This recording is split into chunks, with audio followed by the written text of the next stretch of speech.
come and follow me as we dive into my review for Dot and Bubble, Doctor Who's Social Butterfly episode. You mean bread and butterflies? Oh yes, of course.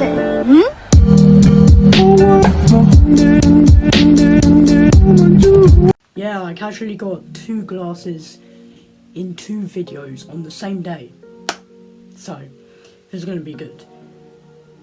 So, come and follow me as we dive into my review for Dot and Bubble, Doctor Who's Social Butterfly episode, if you will.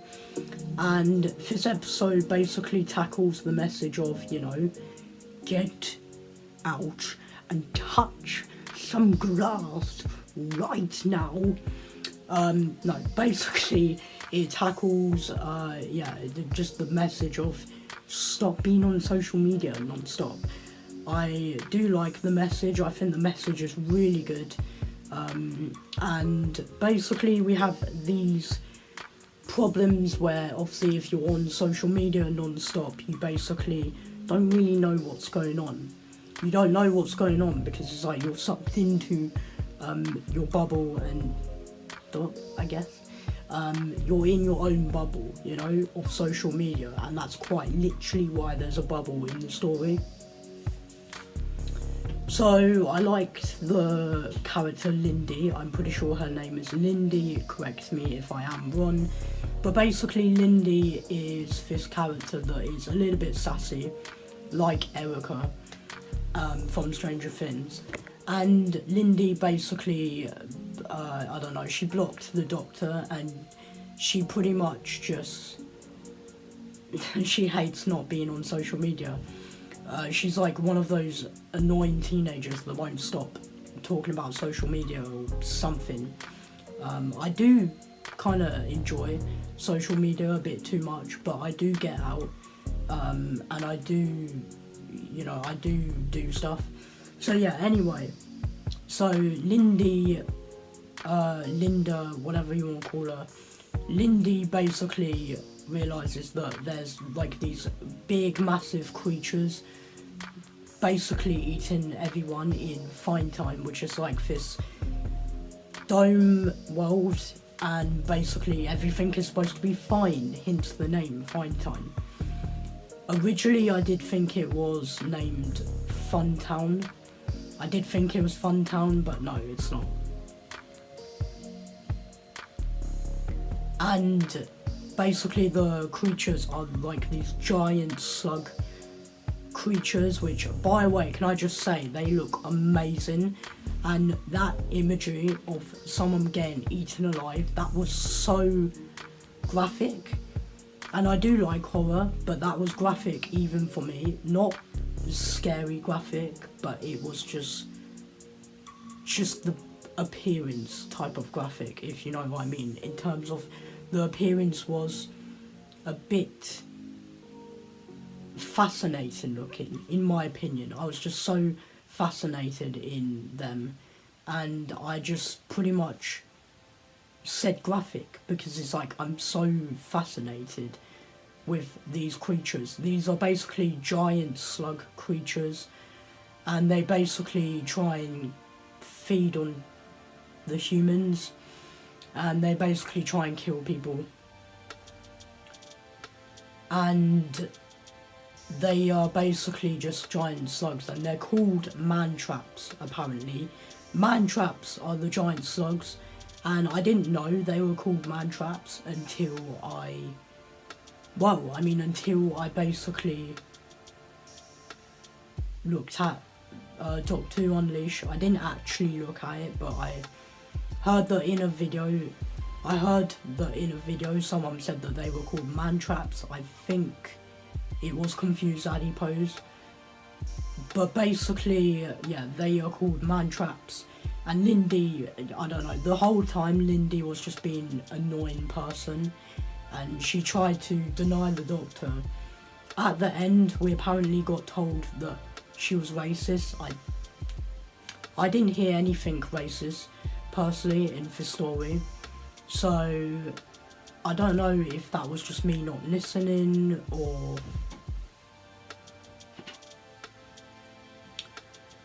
But yeah, so she was basically a racist, apparently. I didn't know this, and I think one of my family members basically pointed it out to me today, but yeah. And then also, this is probably the best bit that I was really happy about, which it sucks because it's not like we're going to see this outfit again, probably. I hope to God we do, but we got the iconic outfit that Ncuti Gatwa was first seen in, which is this image right here. And we also got Ruby Sunday's costume as well. I don't care about Ruby's costume, I mostly care about, you know, the 15th Doctor, because I don't know why. I don't know about you, but the costume to me looked a lot like... It looked like... I don't know, someone from Star Wars that has like checkered and like a coat, I think. I don't know if that's easy for anyone to understand what I'm on about, but yeah, that's kind of what it felt like. I don't know. But it also gave me vibes of the 10th and 14th Doctor, obviously, because, I don't know, it just looks like one of those... It just looks like one of those coats, you know? I would love to get one of those and just wear it and look like the 10th or 14th Doctor.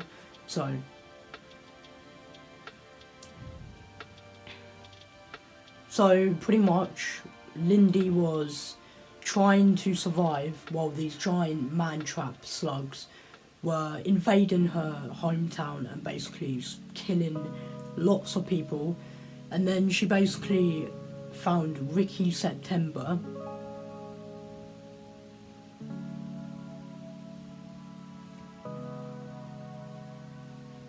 I kid you not, there's a character called Ricky September.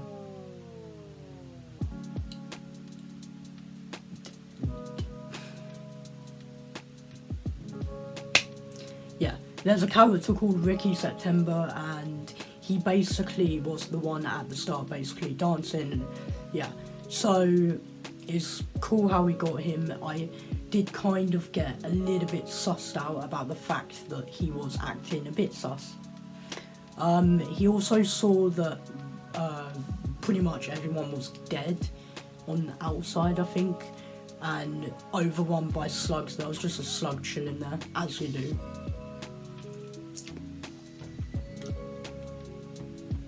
And then also we got a glimpse of Susan Twist again as Mummy or Mother or whatever the hell you want to call her. And yeah, she was playing this mother to Lindy or whatever. Lindy Pepperbean, I'm pretty sure her name was. And then Susan Twist's character in this was called Mummy Pepperbean or something. I don't know, it's just Pepperbean. I don't know the name, I forgot. So pretty much we got this story about the fact that technology has broken our species kind of, in the sense that we don't really touch grass, we just use technology. And I do kind of feel bad for everyone that does. I feel bad for myself. I'm joking. I don't feel bad for myself, but it is annoying how lots of people just do technology. Like, they don't really go out. It's like, I've got a friend that just sticks to his Xbox.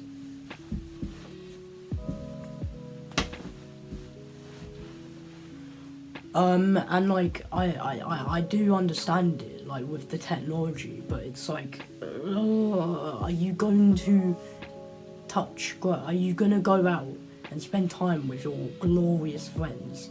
And also because I feel like, maybe it is just me, but I do kind of miss that friend in particular because of him, you know, not wanting to go out. And yeah, so I mean, technology is good, obviously, but I don't know, I feel like it's a little bit overdone with. Like, all of us just stick to our phones, iPads, computers, laptops, TVs, you know? It's like, touch some goddamn grass. Go out, touch some grass. and then you'll know what a real civilized human is like. And then also, I did like the names that we got. We got we got Dr. P, because why not? Basically, this doctor that I don't know. Yeah, it was this guy that basically was her, kind of like her levels of, you know, whether or not you should pee. It was basically him checking on her about that. I don't know. Not even going to talk about that. We also had people like Gothic Pole or something. I don't know. I forgot his name. We had people like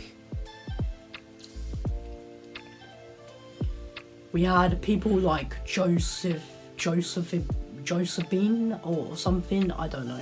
There was like these wacky, weird, overly positive names, like upbeat names. I don't know. Some of them were a bit cheesy and weird. I think the bubble, because when I first saw it in the trailers and just in general, I think the bubble does kind of give me that vibe of Barbie. It's like, which is another movie that Ncuti Gatwa was in. A movie, sorry, not another. It was a movie that Ncuti Gatwa was in, so I don't know. Maybe there's a tie to that, how someone wrote that episode, because I'm pretty sure Russell T Davies didn't write this episode, which is a bit of a shocker, because I know that most of the stories in RTD2 is wrote by RTD. And I found out online on like a video or something that he didn't write this. But yeah, I pretty much liked this episode. I like the man traps. I want the man traps to return, because these guys are actually pretty cool looking. I like the slime that they've got.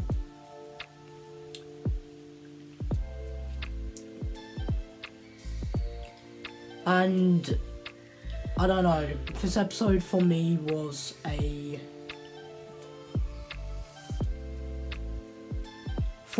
this episode was a little bit of a 5, because it wasn't 10, because it was a bit too cheesy. I feel like the message is great. I love the message, don't get me wrong. I love the man trap slugs. Those are probably like what would give it a 10. But because the whole story wasn't about the slugs, it's like, I feel like we should have seen more of the slugs, personally. I think that would have made it a bit more, I don't know, I feel like it would have made it a bit more better. So yeah. And I liked how Ruby tried to talk to her, and it sort of worked. I mean, it did. So yeah, I don't know, that was pretty cool. But yeah, that was my review for Dr. Bubble. If you did enjoy my review of this Doctor Who episode, then subscribe, do the thing. Make sure you go to his channel, subscribe, and do that there! Go and have a legendary day. I am going to do my review on Rogue not after this. I'll do it when I get my Wi-Fi back, so it might be a little bit longer. But I do apologise for that case, but yeah, I'll try and do it whenever I can. And yeah, bye guys, have a legendary day.